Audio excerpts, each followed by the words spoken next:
En este video explicaré los conceptos del valor promedio y el valor RMS. Irá enfocado a estudiantes de educación media o de secundaria, ya que hace años atrás hice un video de esta misma temática en mi canal personal y no en este, así que voy a hacerlo de nuevo y mejor. El valor promedio y el valor RMS son conceptos matemáticos, y al nivel de la física o la electrónica en nuestro caso, es aplicable tanto al voltaje, a la corriente o a la potencia. Por lo que primero vamos a ver matemáticamente qué significan. El valor promedio, o también dicho average en inglés y abreviado de esta forma, es un concepto que tal vez ya conozcas, tal vez por el nombre de media aritmética. Así que recordemos qué es eso. Si yo tengo un grupo de números, por ejemplo, un número 0, número 1, número 2, o mejor dicho, a sub 0, a sub 1 y a sub 2, hasta un a sub n, o sea un enésimo elemento, entonces el promedio de ese grupo de elementos se define de la siguiente forma. El valor promedio será igual a la suma de todos los elementos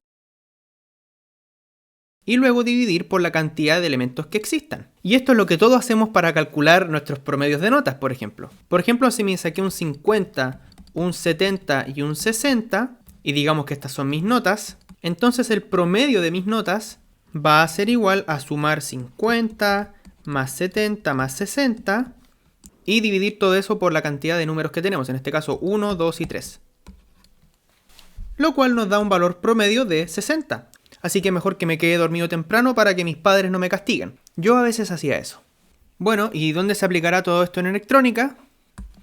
A continuación voy a darte algunos casos en donde se ocupa esta herramienta en particular para que lo puedas agregar a tu trabajo. Primero, sirve para calcular la duración de las baterías.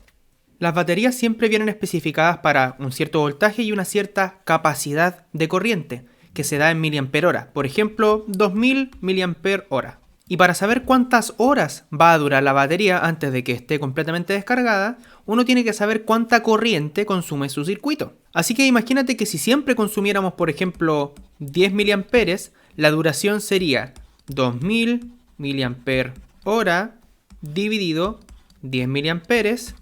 Los miliamperes con los miliamperes se van y solamente nos queda en horas, como puedes ver, se nos va un cerito.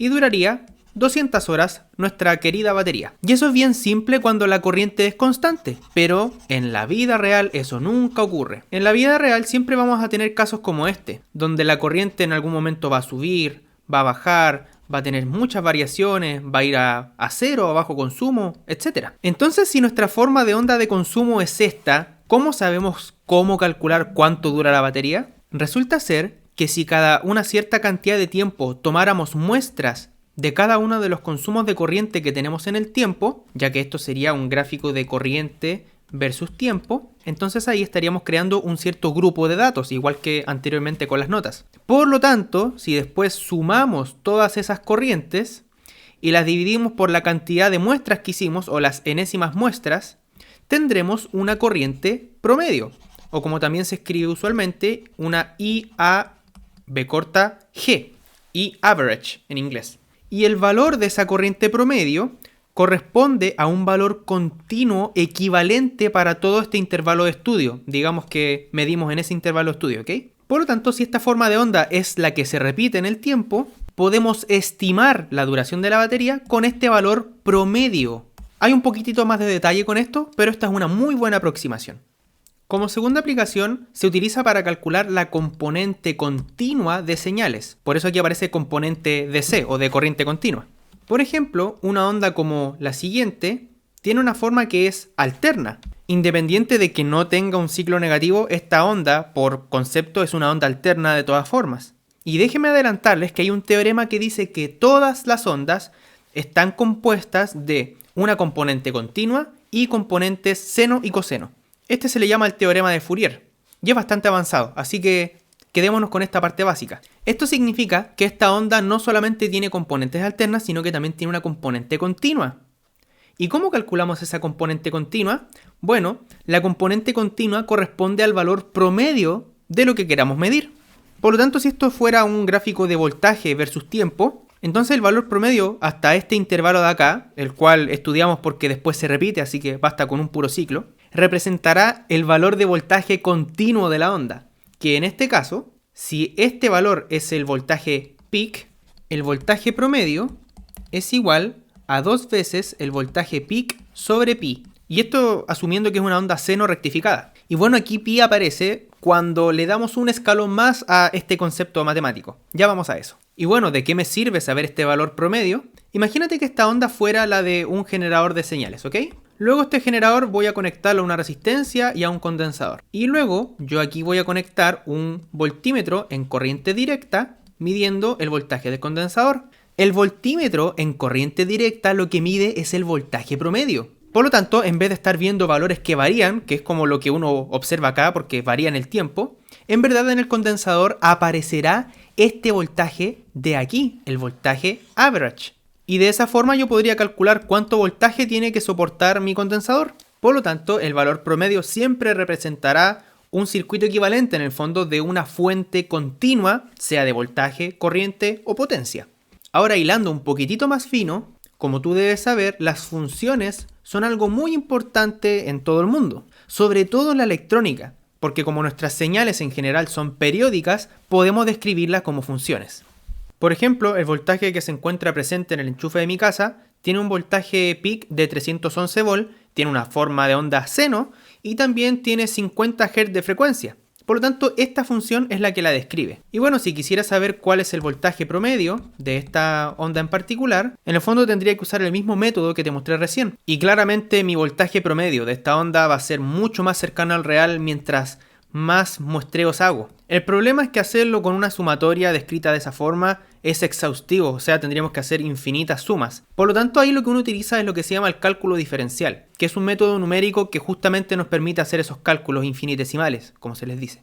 Así que si quieres que tu fórmula se vea un poco más cool, en vez de describirla de esta forma, lo que puedes hacer es reemplazar esta sumatoria por una integral de la siguiente forma.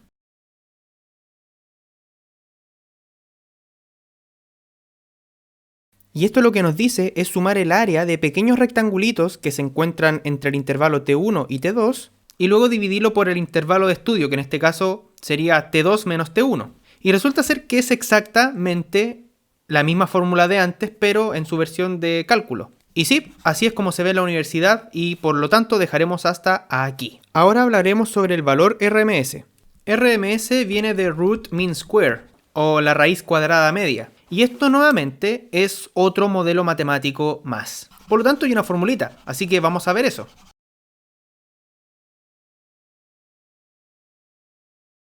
Lo que nos dice esta fórmula es que si tenemos un grupo de elementos, por ejemplo 1, 2 y 3, lo que tendremos que hacer será sumar los cuadrados de los elementos, dividirlo por la cantidad de elementos y luego calcular la raíz cuadrada. Por lo que con estos numeritos tendríamos que hacer 1 al cuadrado, más 2 al cuadrado, más 3 al cuadrado, dividido por ¿cuántos elementos? 3, y luego calcular la raíz cuadrada. Esto nos daría 1 más 4 más 9, lo que nos daría 14 sobre 3, que en decimal sería 4.667, y esta raíz nos daría el valor de 2.16.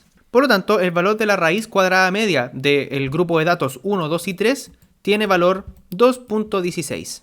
Y vámonos directo a las aplicaciones, porque a simple vista no se entiende para qué sirve. Y nos sirve para calcular la potencia disipada por un circuito de corriente continua que es equivalente a otro circuito de corriente alterna más complejo de analizar.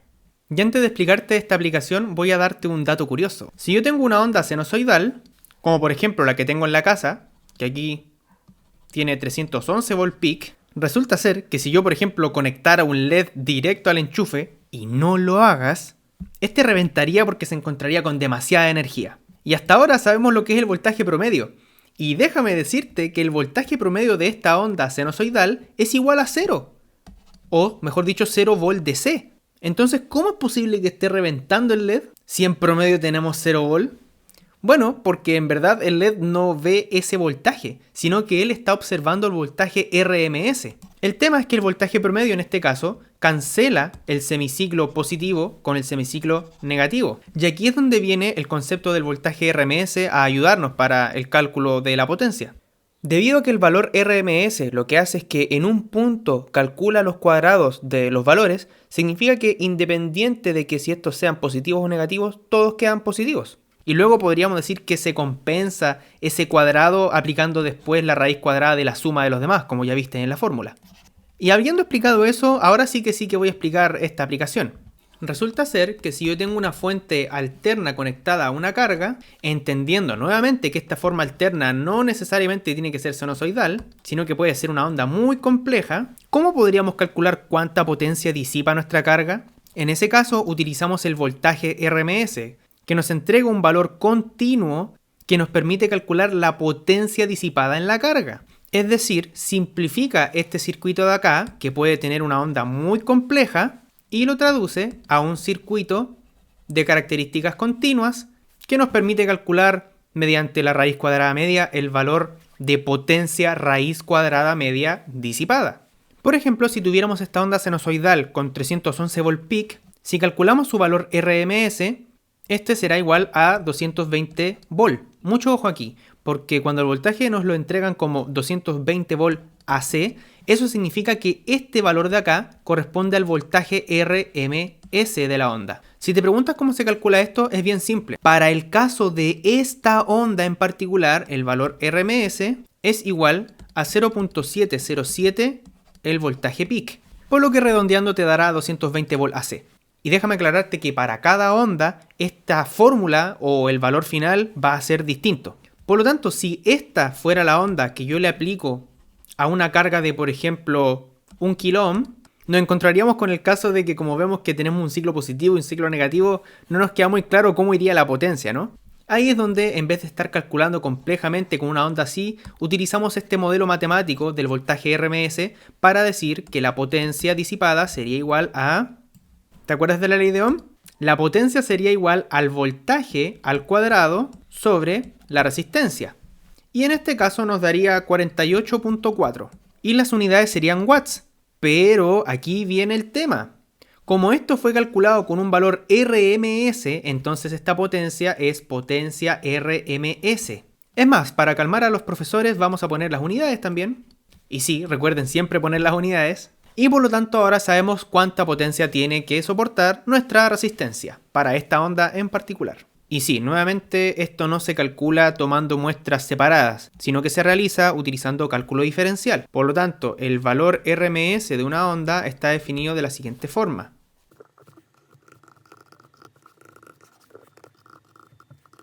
Y esto sería sumar, o mejor dicho, calcular la integral entre t1 y t2 del cuadrado de la función f de x por cada diferencial de x dividido sobre el intervalo de estudio t2 menos t1 y luego calcular la raíz cuadrada.